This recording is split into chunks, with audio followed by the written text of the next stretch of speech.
জয় নিতাই, জয় গৌর সুন্দর, জয় রাধেশ্যাম। ভজ নিতাই গৌর রাধেশ্যাম, জপ হরে কৃষ্ণ হরে রাম।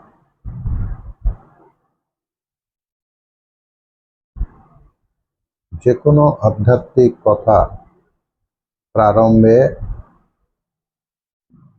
আমাদের উচিত প্রত্যেকেরই যে গুরুকে স্মরণ করে তবেই ভগবানের কথা আস্বাদন করা উচিত। নিজেও আস্বাদন করব, আর যারা শুনছেন বা শুনবেন তারাও আস্বাদিত হবেন। তাই প্রথমে আমার গুরুদেবকে স্মরণ করে আমি কিছু মঙ্গলাচরণ করছি।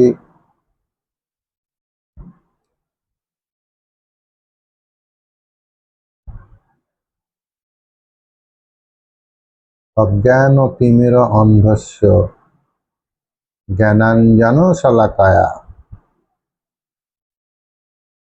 অজ্ঞান রূপ যে আমরা অন্ধকারে নিমজ্জিত আছি, অবিদ্যায়, সেটা কি না জ্ঞানরূপ অঞ্জন শলাকা দ্বারা আমাদের যে মুদিত নয়ন আছে সেটাকে উন্মিলিত করে দেবে যিনি, সেই গুরুদেবকে আমি প্রণতি জানাই।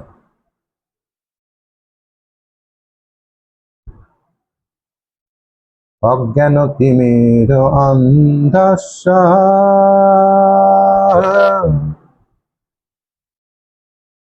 জ্ঞানাঞ্জন শলাকয়া।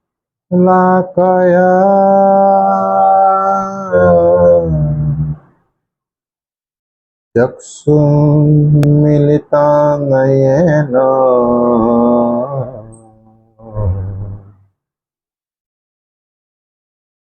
তস্मै শ্রী গুরবে নমঃ।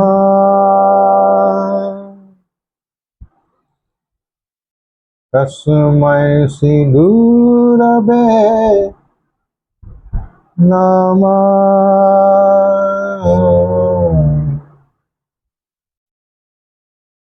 বলছেন কি যে আমাদের যে অবিদ্যা আছে, জ্ঞানরূপ অঞ্জন শলাকা দ্বারা আমরা যে তিমিরে নিমজ্জিত, চক্ষু মুদিত, সেই জ্ঞানরূপ অঞ্জন শলাকা দ্বারা আমাদের যে চক্ষুকে উন্মিলন করে দেয়, সেই গুরুদেবকে আমি প্রণতি জ্ঞাপন করছি। গুরু ব্রহ্মা গুরু বিষ্ণু গুরু দেব মহেশ্বর গুরু এব পরং ব্রহ্ম তস্मै শ্রী গুরবে নমঃ। গুরু ব্রহ্মা গুরু বিষ্ণু গুরু দেব মহেশ্বর গুরু এব পরং ব্রহ্ম তস্मै শ্রী গুরবে নমঃ। গুরু বিনা नहीं मिले काला। কালাকে, কালা হচ্ছে সেই বৃন্দাবনের কৃষ্ণ, যিনি শ্রী রাধা রানীর অনুরাগ সাগরে সেই যে ডুব দিলেন, উঠলেন কোথায়? নদিয়ার নবদ্বীপে তিনি উঠলেন, এবং সেই নবদ্বীপে যিনি উঠলেন তিনি হলেন আমাদের গৌর সুন্দর। গৌর সুন্দরের নাম গৌর সুন্দর কেন? গৌর সুন্দরের নাম গৌর সুন্দর এই কারণে তিনি একাধারে যেমন কৃষ্ণ, অন্যদিকে তেমনি রাধাকান্তি নিয়ে, মানে একই তনুতে দুই অঙ্গ বা দুই তনু মিলে এক অঙ্গ। বাইরে রাধাকান্তি, ভিতরে কিন্তু কালা কৃষ্ণ। তাই বলছে যে বৃন্দাবনের সেই ব্রজেন্দ্র নন্দন যেই সচিসূত হইল, সেই বলরাম হইল নিতাই। পাপী তাপী যত ছিল, হরি নামে উদ্ধারিল, তার সাক্ষী জগায় মাধায়। সেই ব্রজেন্দ্র নন্দনই হলেন এই শচীসূত নবদ্বীপের। নবদ্বীপের নিমাই নাম কেন? না, শচী মাতার অনেক সন্তান মৃত্যুর পর 6টি কন্যা হয়েছিল, তারা সবাই মৃত্যুবরণ করে। শচী মাতার সন্তান, প্রথম সন্তান হচ্ছে তার দাদা বিশ্বরূপ, আর এই সন্তান বলা হচ্ছে বিশ্বম্ভর বলা হয়। তাকে নিমায় রেখেছিল শ্রী অদ্বৈত মহাপ্রভুর স্ত্রী। এই কারণে যাতে যৌমেরও অরুচি হয়, এই নিম গাছ থেকে, নিম গাছের মতো প্রদত্ত যে নাম নিমায়, যাতে যৌম ছুতে না পারে। তখনকার মানুষের কিছু একটু সংস্কার তো ছিলই, ভালো ছিল আবার মন্দ, এটা একটা ভালো সংস্কার, সেই জন্য নিমায় রাখা হয়েছিল। নিম গাছের নিচেই জন্মগ্রহণ করেছিল বলে নিমাই, এটা একটা প্রচলিত কথা আছে। কিন্তু আসল কথা যেটা হলো, সেটা হলো ওই যাতে জমে ছুতে না পারে, সেই জন্য নিমায়। তাকে গোড়া বলা হয়। গোড়া মানে ভিতরে গো, বাইরে রা, গো গোবিন্দ, রা রাধা। বাইরে যেটা, সেটা হচ্ছে রাধা কান্তি, রাধা দুটি, সেই জন্য তার গায়ের রং ফর্সা ধবধবে, কিন্তু ভিতরে কালো। তাই বলা হয় যে, ভাগবতেও বলা আছে, কৃষ্ণ বর্ণং তৃষা অকৃষ্ণং সাঙ্গ পাঙ্গাস্ত্র পার্ষদম যজ্ঞৈ সংকীর্তন প্রায়ৈ যজন্তি হি সুমেধস।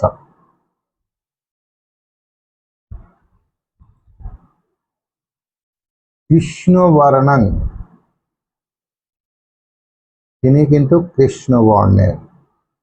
সেটা কোথায়? না ভেতরে, ভেতরে কৃষ্ণ। তৃষা অকৃষ্ণ, তৃষা মানে বাইরের যে দেহ কান্তি, সেটা অকৃষ্ণ, সেটা কৃষ্ণ নয়, সাদা গৌরবর্ণ। সাঙ্গ পাঙ্গাস্ত্র পার্ষদম, সাঙ্গ পাঙ্গ মানে যে তিনি জন্মাবার পূর্বেই উপর থেকে তার লীলা ক্রীড়া করবার জন্য আগেই তার পার্শ্বদের পাঠিয়ে দিয়েছিল, সেই জন্য বলছে সাঙ্গ পাঙ্গ অস্ত্র পার্শ্বদম। আর আমরা জানি পার্শ্বদ কে কে আছে, এক আছে তো পঞ্চতত্ত্ব আছে। পঞ্চতত্ত্ব বলতে মহাপ্রভু স্বয়ং, প্রভু নিত্যানন্দ, অদ্বৈত আচার্য, গদাধর আর শ্রীবাস, এই হচ্ছে পঞ্চতত্ত্ব নিয়ে। এখন এই পঞ্চতন্ত্র নিয়ে যদি কিছু বলি, শেষ থেকে, যেমন শ্রীবাস আছে না, শ্রীবাস আদি গৌর ভক্তবৃন্দ। শ্রীবাস মানে হচ্ছে, শ্রী মানে হচ্ছে লক্ষ্মী, শ্রী মানে হচ্ছে ঐশ্বর্য। যার ঘরে ঐশ্বর্য বিদ্যমান, যার দেহে লক্ষ্মী প্রতীয়মান, তিনিই হলেন শ্রীবাস। সেই জন্য শ্রীবাসের অঙ্গনে মহাপ্রভু সাঙ্গ পাঙ্গ নিয়ে হরি কীর্তন করতেন, সংকীর্তন করতেন। আর হচ্ছে গদাধর। গদাধর মানে হচ্ছে উনি ছিলেন বড় পণ্ডিত, বড় পণ্ডিত ছিলেন। শ্রীবাস হচ্ছে ব্রহ্মার একটা স্বরূপ। গদাধর হচ্ছে যার মুখে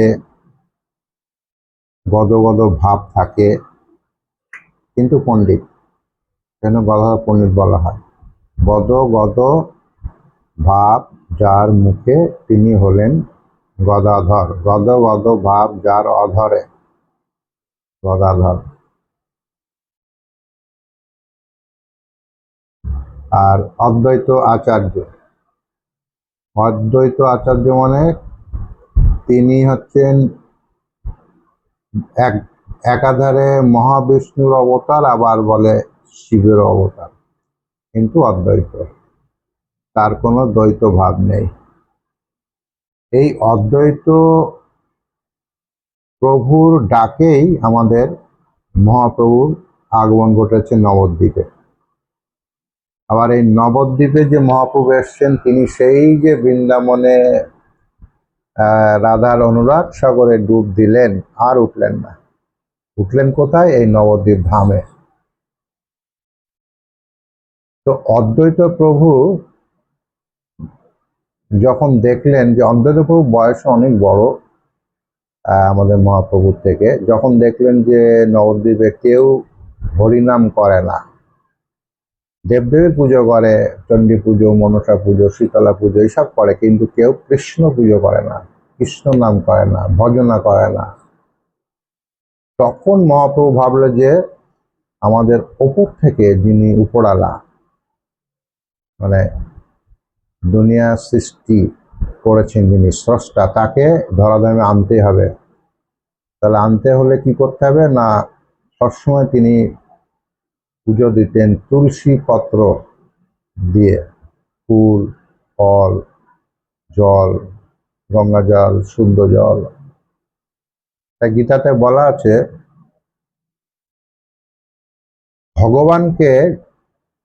ভগবানকে কোনো কিছু ভোগ দিলে কেন খেতে পারে না?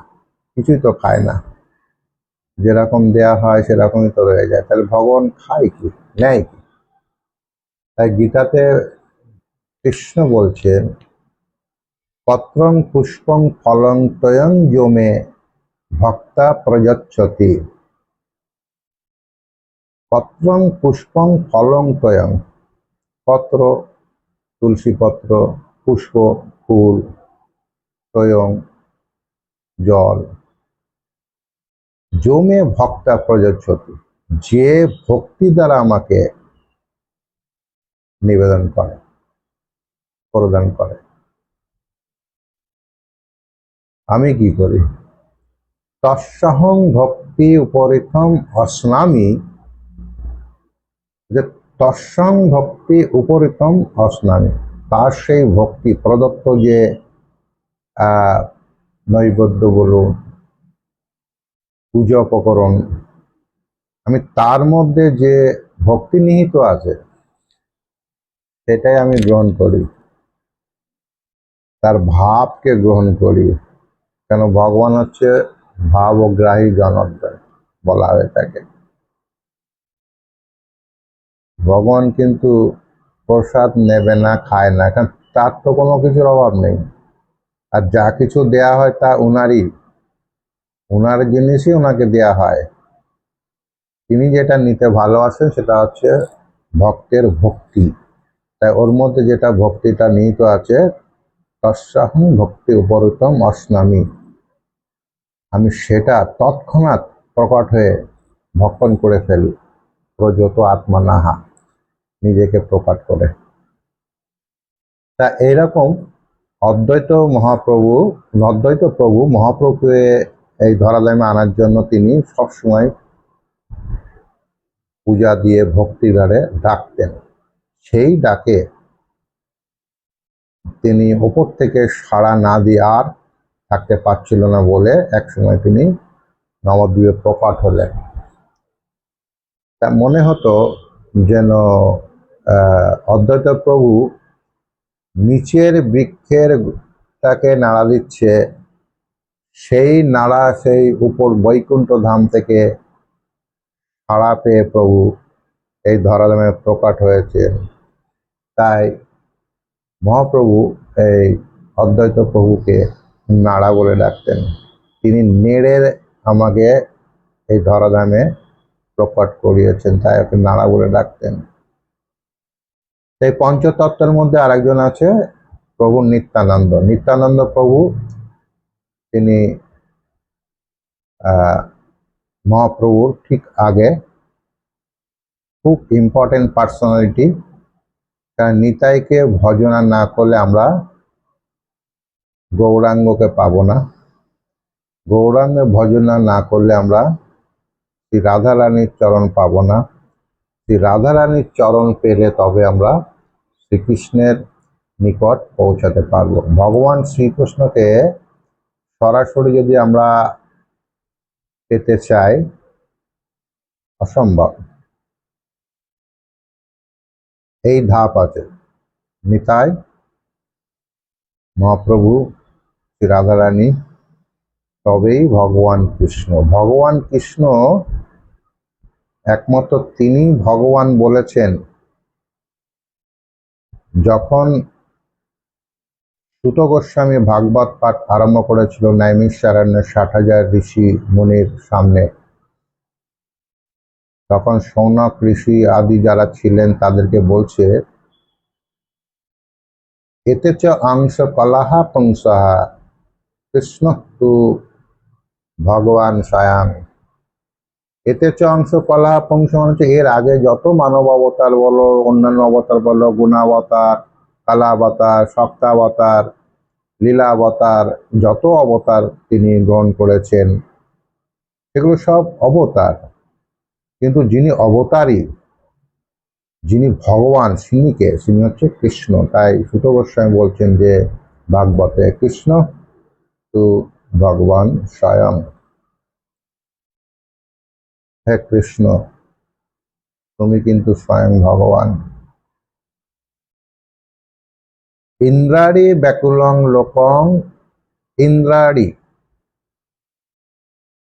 ইন্দ্র মানে দেব, হরি মানে শত্রু।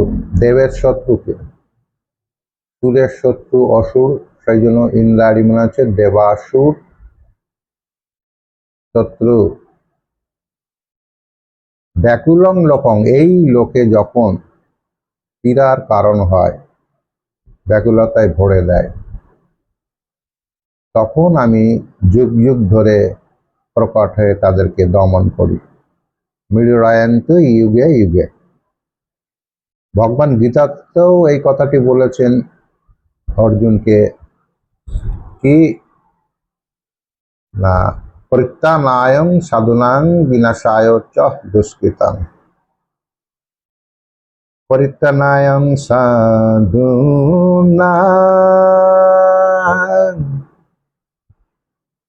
বিনাশায় চ দুষ্কৃতাম।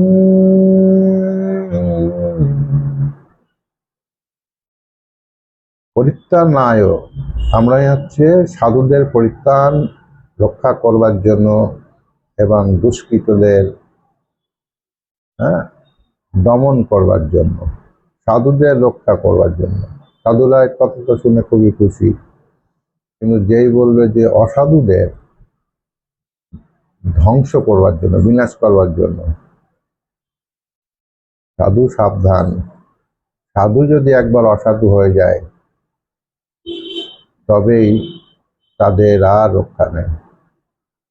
দুষ্কৃতু মানে হচ্ছে অসাধু যারা, তাদেরকে বিনাশ করবার জন্য। দুষ্কৃতু মানে এই নয় যে যারা মারে ধরে কাটে তারাই একমাত্র দুষ্কৃত আর বাকিগুলো সাধু, তা না। সাধুরা যদি অন্যায় কোনো কাজ করে, শাস্ত্র বিহীন কাজ, অধর্মমূলক কাজ, তাদেরও তিনি শাস্তি দিয়ে থাকেন। এবং ধর্মকে উপস্থাপনের জন্য, ধর্ম সংস্থাপনার্থায় সম্ভবমি ইয়ুগে ইয়ুগে, যুগ যুগ ধরে আমি সেই ধর্মকে রক্ষা করবার জন্য এই ধরাধামে প্রকট হই। তাহলে মহাপ্রভু এই কলিকালের আমাদের কি শিখিয়েছে, শিক্ষাদান করেছে কি, যে একমাত্র হরিনাম করতে হবে, হরে কৃষ্ণ মহামন্ত্র করতে হবে, হরের নাম হরের নাম হরের নাম এব কেবলম কালাও নাস্তেব নাস্তেব নাস্তেব গতিহি অন্যথা, এটা তিনি বলেছেন। আর মহামন্ত্র দিয়েছেন 16 নাম 32 অক্ষর, হরে কৃষ্ণ মহামন্ত্র দিয়েছে, সেটাও মহাপ্রভুর নির্দেশে আমাদের করতে হবে। একমাত্র হরি নামে, একবার কৃষ্ণ নামে যত পাপ ক্ষয় হয়, পাতকীর সাধ্য নাই সে তত পাপ করে। একবার কৃষ্ণ নামে যত পাপ হরে, পাতকীর সাধ্য নাই তত পাপ করে। তা বলছে, ভারত ভূমিতে হইল মনুষ্য জন্ম যাহার, জন্ম সার্থক করি কর পরোপকার। একমাত্র ভারত ভূমিতেই আমাদের এই বিষ্ণু নারায়ণ শ্রীকৃষ্ণর আরাধনা করা হয়ে থাকে। এবং এই হরিনামে আমরা যদি উদ্ধারের প্রচেষ্টা করি, তবে সে উদ্ধার করবে এক এই হরিনাম।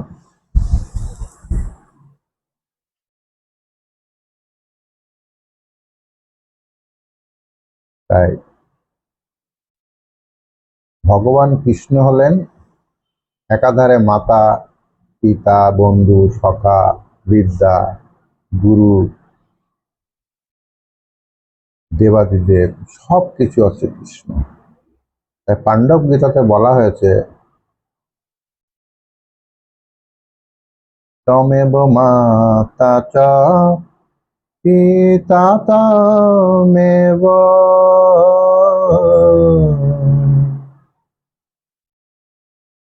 তমেব বন্ধু চ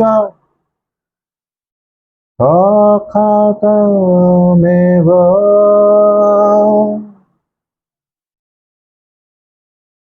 তমেব বিদ্যা দ্রবিণম তমেব তমেব সর্বং মম দেবদেব।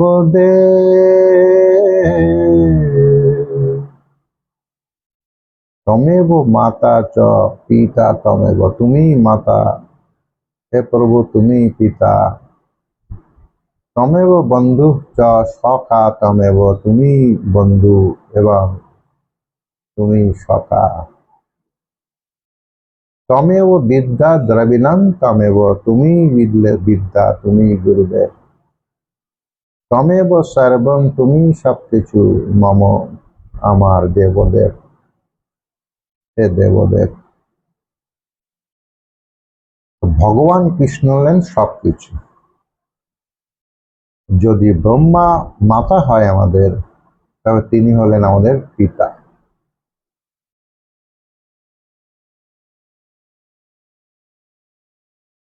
তাসাং ব্রহ্ম মহজ্জনিহি অহং বীজপ্রদঃ পিতা। If Brahma is our mother, then Sri Krishna is the seed giving father.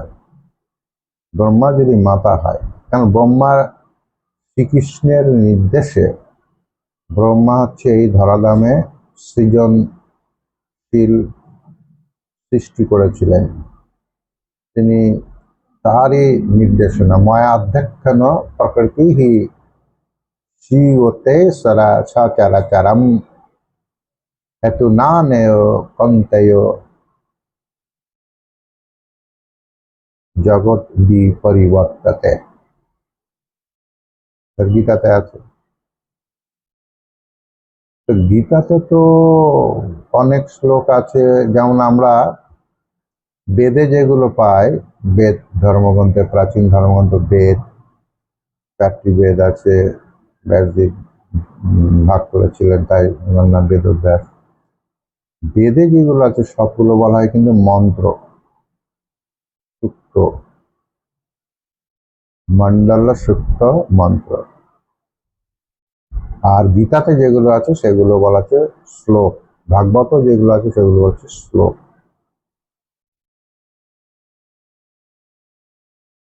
তো গীতাতে খুবই ভালো ভালো কথা অর্জুনকে উপলক্ষ করে ভগবান কৃষ্ণ আমাদেরকে গীতোপদেশ দান করেছেন, এবং গীতার উপদেশ যদি আমরা মেনে চলি আমাদের কল্যাণ কেউ আটকাতে পারবে না। মেনে চলতে হবে, এবং আমাদের গীতা গ্রন্থটা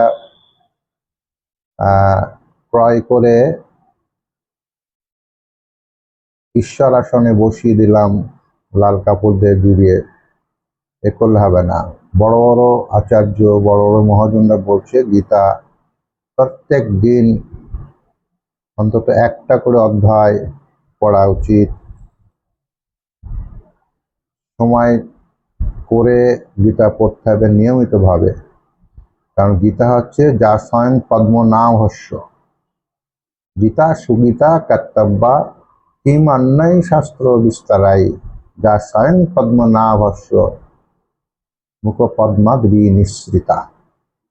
গীতা বলছে খুব ভালো করে পাঠ করা উচিত, আর গীতা পড়লে অন্য কোনো শাস্ত্র পাঠ করার দরকার নেই, না করলেও চলবে। বা কি দরকার অন্য ধর্মগ্রন্থ পাঠ করার, গীতাতেই সবকিছু আছে, যা স্বয়ং পদ্মনাভের মুখ নিঃসৃত বাণী, যা স্বয়ং পদ্মনাভস্য মুখ পদ্মাদ বিনিসৃতা।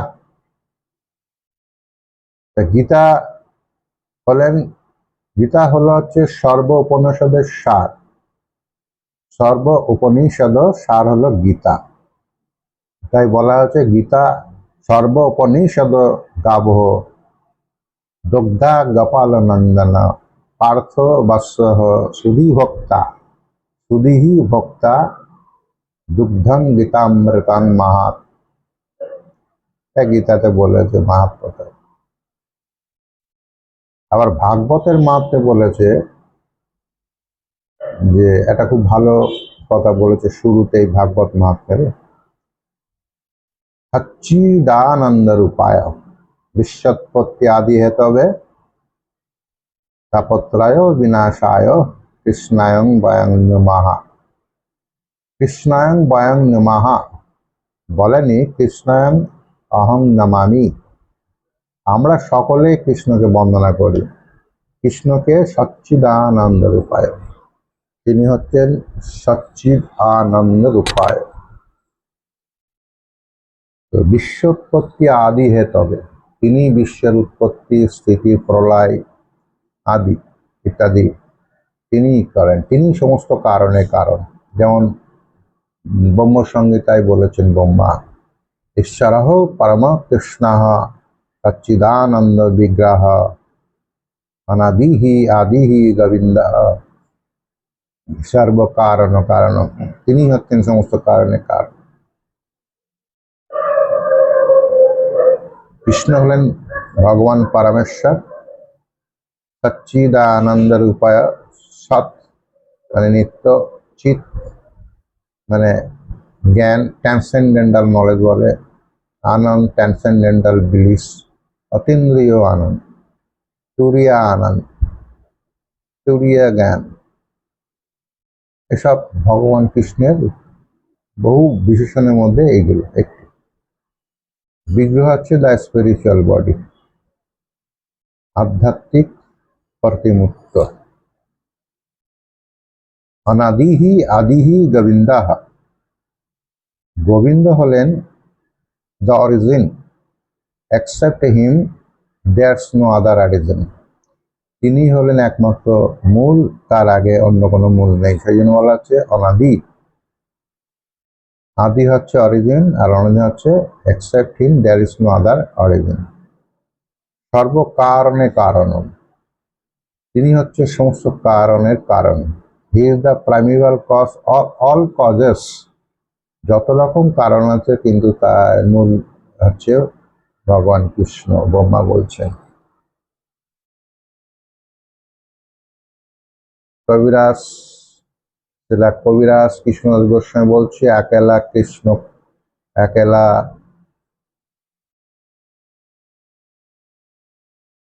ঈশ্বর কৃষ্ণ,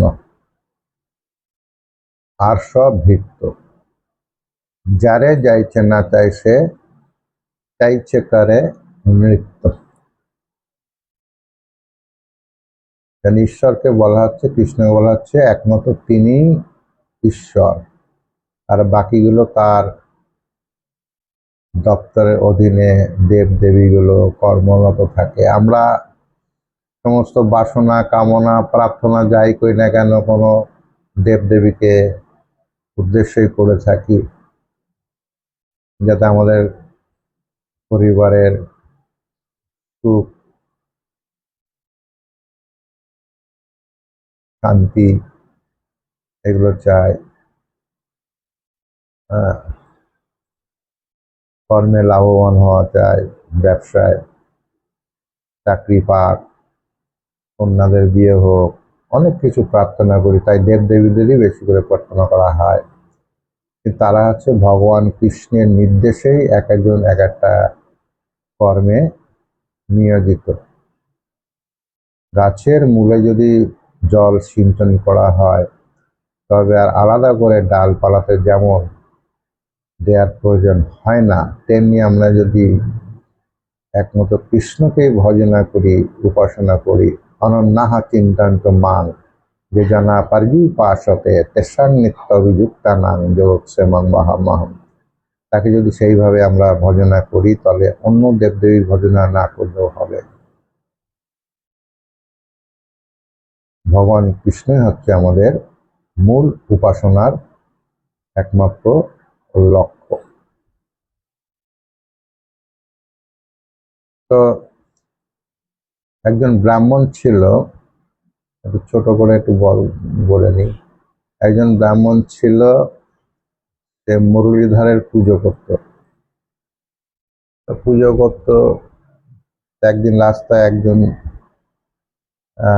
মহাজন আচার্যের সাথে দেখা হয়।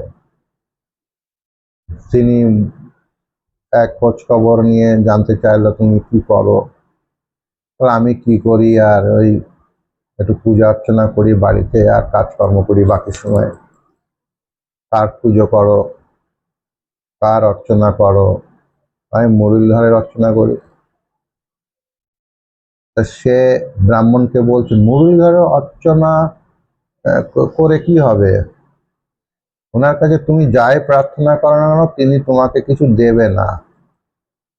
তিনি একমাত্র মোক্ষ প্রদান করে, অন্য কিছু দেন না।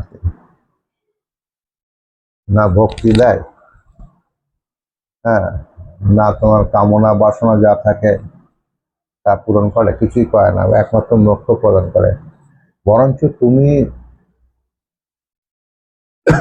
দেবী মাতার পুজো করো, তার কাছে তুমি যা চাইবে পাবে, তোমার আকাঙ্ক্ষিত বস্তু তিনি একমাত্র প্রদান করবে। ওই মুরলীধরকে পূজা করেন, উনি কিছু দেন না। ব্রাহ্মণের মাথায় কথাটা বেশ ধরে গেল। যথারীতি তিনি ফিরলেন এক সময় বাড়ি। আমরা তো পরের কথায় বেশি চলাফেরা করি, নিজের বুদ্ধি আর কত খাটায়।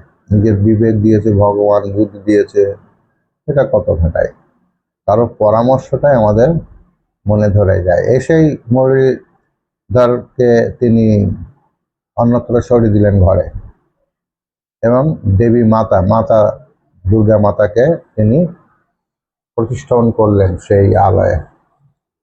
বলে পূজা টুজা দেয়, প্রতিদিন পূজা দেয়, কিন্তু একদিন পূজা দিচ্ছে, ধূপ টুপ ধরিয়েছে, বেশ আগরবাতি ধূপ ধরিয়েছে, ভালো সুগন্ধি ধূপ ধরিয়েছে। তিনি খেয়াল করলেন যে ধূপের গন্ধ সুবাসটা এই মুরলীধরের কাছে দিকে যাচ্ছে। তখন উনি রাগ করলেন যে ব্রাহ্মণ বলতে যে ও দেয়ার বেলায় কিছু নেই, এদিকে ধূপের সুগন্ধি নেয়ার বেলায় আছে, দেয়ার বেলায় কিছু নেই, নেয়ার বেলায় আছে। নেয়ার গোসায় বলে দু টুকরো তুলো দিয়ে ভগবান ওই মুরলীধরের নাকে গুঁজে দিয়েছে। গুঁজে দিলে তখনই মুরলীধর তার সামনে প্রকট হলেন। ব্রাহ্মণ তো দেখে অবাক, হে প্রভু। তো প্রভু বলার সঙ্গে সঙ্গে ওদিকে মুরলীধর প্রকট হয়ে বলল, তুমি আমার কাছে কি বর প্রার্থনা চাও? আমি তোমার ভজনাতে সন্তুষ্ট হয়েছি। ব্রাহ্মণ বলছে, আমি ভজনা করছি দেবী দুর্গা মাকে, আর উনি বলছেন আমি তোমার ভজনায় সন্তুষ্ট হয়েছি। কি করে সম্ভব? হে প্রভু, আমি তো তোমাকে ভজনা করিনি। যখন করতাম, যখন তোমার সেবা করতাম, তুমি তখন প্রকট হলে না, আর এখন তোমাকে অন্যত্র সরিয়ে আমি দেবী দুর্গা মাতাকে উপাসনা পুজো যা কিছু করি তাকে করি, আর তুমি বলছো আমি তোমার সেবায় সন্তুষ্ট হয়েছি, তুমি বর নাও, কি চেয়ে নাও। কি করে সম্ভব? তখন মুরলীধর বলল, ওহে ব্রাহ্মণ, ওহে সেবক, ওহে আমার ভক্ত, তুমি আগে যখন আমার সেবা করতে, পূজা করতে, তখন আমাকে পাথরের মূর্তি ভেবেই পূজা করতে। আমি পাথর, তোমার ভাব যা ছিল সেইভাবেই আমি অনুগ্রহ করে থাকি। যে যথামাং প্রপদ্যন্তে তান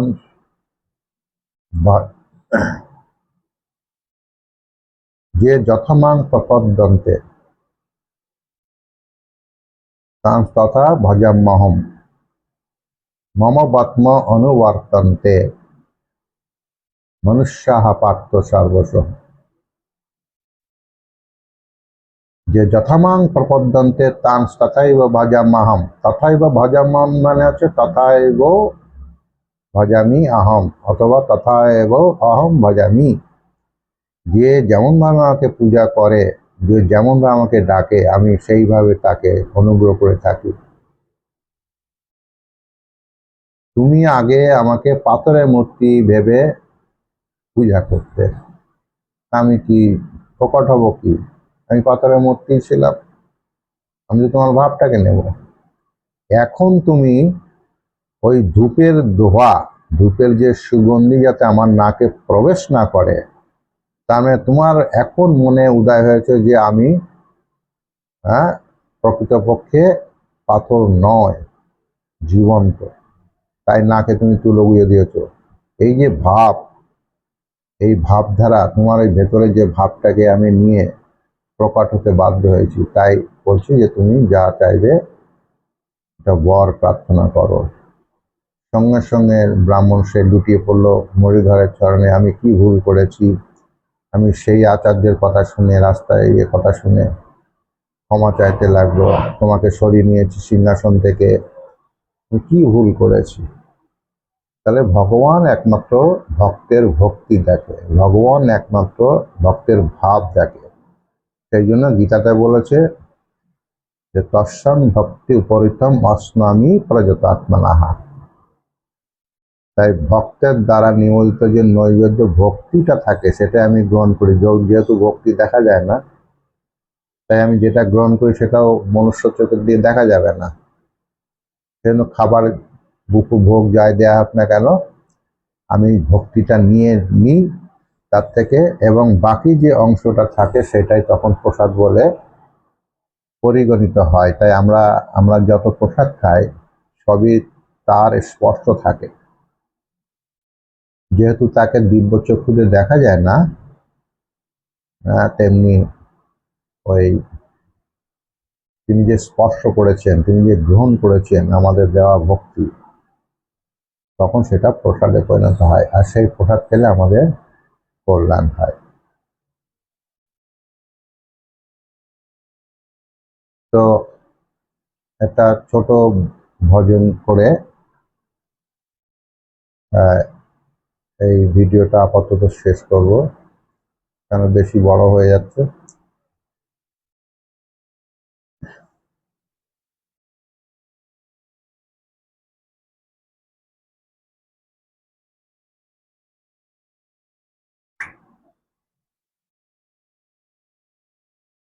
जय राधा माधव, जय कुंज बिहारी, जय राधा माधव, जय कुंज बिहारी, जय गोपी जन वल्लभ, जय गोपी जन वल्लभ, जय गिरिवरधारी, जय राधा माधव, जय कुंज बिहारी, जशोदनंदन ब्रज जनरंजन, यशोदनंदन ब्रज जनरंजन, यशोदनंदन ब्रज जनरंजन, यशोदनंदन ब्रज जनरंजन, जमुना तीर वनचारी, जय राधा माधव, जय कुंज बिहारी, हरे कृष्णा कृष्ण कृष्ण हरे हरे, हरे राम राम राम हरे हरे। नमस्कार।